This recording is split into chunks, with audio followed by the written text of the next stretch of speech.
looking really good. I'll give you guys a close-up look at that bay job. I'm pretty impressed with myself, and maybe a little look underneath. It's looking pretty good. You can see how the chase cage doesn't actually touch any portion of the body, which is pretty neat, so you don't have to worry about paint getting scratched or rubbed off. And again, this was airbrushed with, I did this with Createx airbrush paint, and then I used a Rust-Oleum sealer clear coat afterwards, so I'm hoping that's going to work. You might also notice that I did this here. This is from DDM. It's 89 cents a foot. They recommend 14 feet, I think, or 13 feet. I bought 12 feet just because I'm that cheap. And I had about 6 inches left over. It's made of little metal, like about an 1/8 inch wide metal U's all throughout it. Little tiny steel U's, little tiny, and they crimp. So it's kind of tough to bend and get on there, but man, is it tough, and it toughened up the body real good. So I'm hoping that's gonna save the body from getting pretty beat up, cracking and ripping apart, because as you can see, I put a lot of work into it. There's a cage, you can see it right through there. Again, it looks pretty cool. This truck is looking absolutely incredible, dude. I am so pumped. I don't think I've ever built anything that I've been this stoked about yet. So yeah, I'm pretty stoked. The beadlock situation, I mean, come on, you can't beat it, right? I'm impressed with myself, to say the least. I don't even want to drive it now, but yeah, she's looking pretty good. These are the Hostile bead locks. They come with like a thicker outer edge. So this is the factory Rovan wheel. I just put an aluminum, I don't know, for 20 bucks. I got the aluminum caps for that. But this is a Hostile bead lock. I removed the red Mad Max ones I got for 13 bucks a set, which happen to be different colors. 2 of them were darker red than the others, so that's what you get when you spend 13 bucks. But needless to say, these I wanted different colors, so it would actually go. And again, this molding is pretty neat, guys. I definitely recommend it. I may even do it on one of my tent scales to see how well it holds up. It's going to stop the edges of the truck from chipping and from paint chipping, but man, does it, like, it just makes it so tough. Take a look in there, you can see the Team Chase mud guard. That thing works great with the cage. It's perfect, man. Everything's designed so well. I'm impressed with it all. So today was the first time I got to see the body on top of the cage, and with the bead locks on, I'm so stoked. I still have some stickers that I ordered from China, like, I don't know, God knows how long ago, that haven't showed up yet. They were supposed to be delivered on the 5th, but the seller didn't include a tracking number, so go figure. Guess I won't be getting those. They're like dirt bike stickers. I was going to do something different with the quarter panel here. These bodies, this is a Rovan RC body. I paid $89 for it from Rovan RC. Great body. From what I understand, it's supposed to be thinner than the $200 HPI one. I doubt it. But I will say this, the stickers aren't the best. I had to do a lot of custom cutting to get these stickers. Like, this grill sticker was obnoxious. It wouldn't even look right. I just did some cutting to get it to stick right, but I did notice that my stickers in the back here are, the corners of them are kind of just not sticking good. So I'm going to take a heat gun to it, or my wife's blow dryer rather, and see if I can get it to stick better. So yeah, that's that, man. That's it. What do you guys think? Looks pretty mean, right? I can't wait to see it just ripping ass, man. It just really looks cool. You take a look through there, you can see some of the inner workings of that bad Larry. And I'm going to take the hood off in a little bit, show you guys what's up. But for now, I feel like it should just be showcased.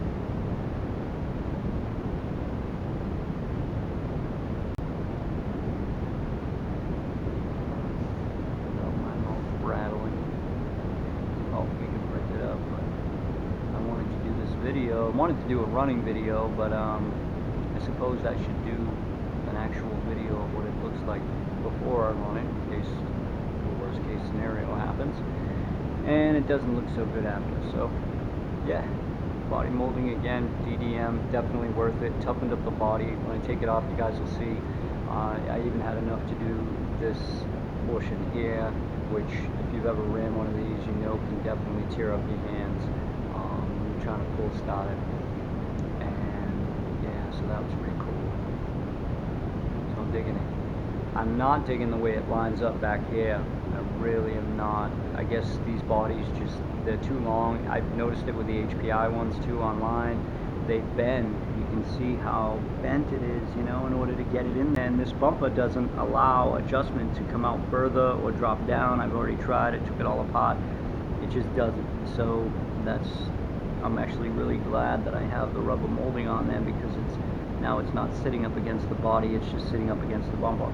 If you do decide to do this rubber molding, I would recommend starting directly in the center, unlike I did. I started about a ½ inch to the left, but directly in the center, and just wrap it all the way around.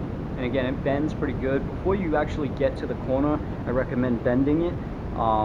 That way there, when you do get to the corner, it's not that bad. So basically, if you were laying it down here and you knew, okay, well, I guess I got a bend coming up here, it looks like it's going to be right about there, just start bending it and getting a real good like over bend on it, so that when you do go ahead and push it in, it basically just slides in. And what I did was crimped it. I used needle nose pliers all the way around, like literally every 1/8 of an inch. It took me a while, but I did it, so that way there it stays on nice and tight. Some guys were like, glue it, man, glue it. But I talked to other people that said they don't even crimp it, they just stick it on, because it does go on there really tight. Oh my god. So yeah, this is it. I wanted to put some scale tires on it. I mean, these definitely don't look scale. There's no truck out there with giant, huge knobbies on it, dirt bike tires, but these do kick ass. So I'm gonna leave them on there and just wear them out. You know, the back ones have already taken a little bit of abuse, so I'm gonna leave them on there, and I kind of like it. It looks pretty good. It looks pretty tough. But I know scale would look better. So let's take this body off and see what we're working with. Alright, so first let me just, oh yeah, you might want to take the pins out. I wanted to get a feel for putting the body on the first time, but also making sure that everything was going to line up properly, so I even went ahead and put the side pins in. And it really doesn't fit as nice as I would like it, so maybe HPI fits better, I don't know, but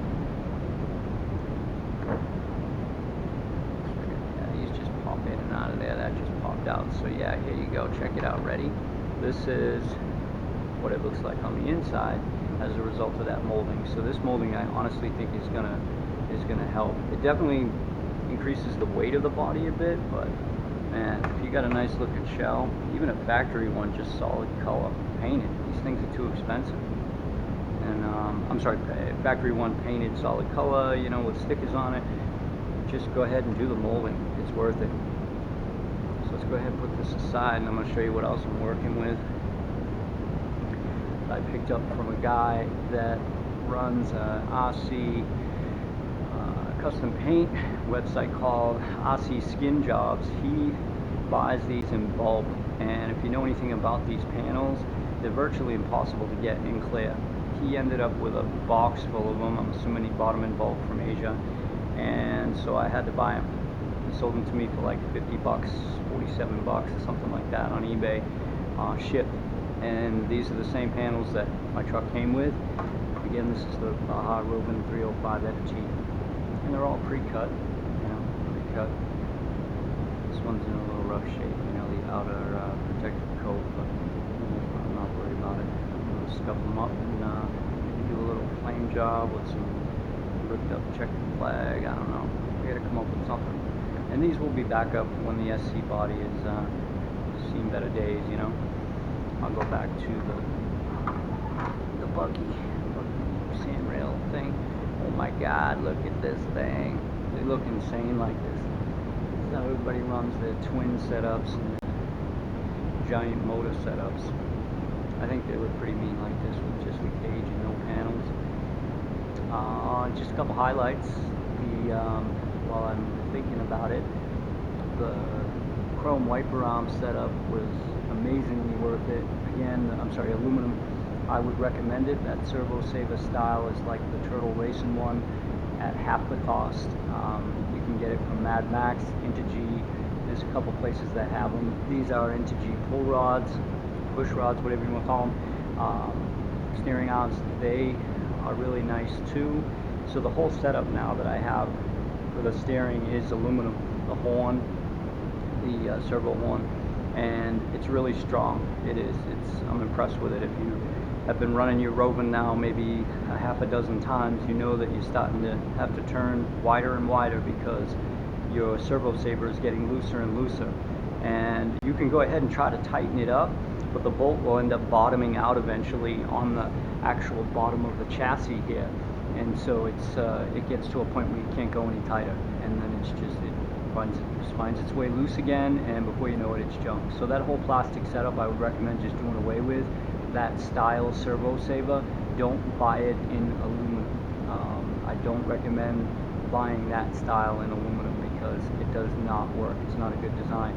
This particular design is better. I'll see if I can give you a shot of it. And I think in previous videos I've talked about it. So far so good with it, I'm digging it. But yeah, RC Studio, X-Max, RC Studio, shock socks, pre-filter and pull-stop filter kit was like super cheap. Again, Amazon, and it's good quality. This one came with 2 pull-stop pre-filters with the Velcro, and I replaced that Rovan stuff I had, and I know it's better quality based on having the Rovan stuff. Shock socks are Velcro too, real nice. I learned today that the cage is actually in 2 pieces. This cage, it connects here, and this whole top portion comes off. But yeah, let me go ahead and pull this off and just show you some of the things I did. Trial and error with the rear shocks. It's been a trial and error thing.